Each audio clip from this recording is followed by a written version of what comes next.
Mày muốn nói gì nữa không? 10 ngày ba sẽ về thăm con một lần nha. 10 ngày ba nhớ về thăm con nha.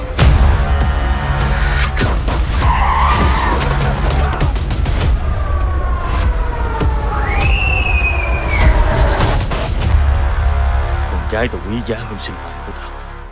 Anh đừng làm điều gì nguy hiểm.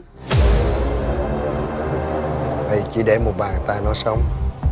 Đó là vụ trinh sát đặc nhiệm. Nó được đào tạo cách trường cách bò để đến bên chúng mày.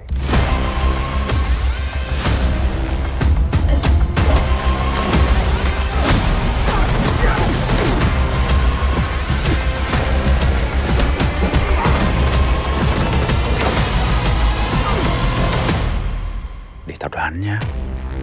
Một là mày đang đi tìm tụi tao. Khá khen cho mày.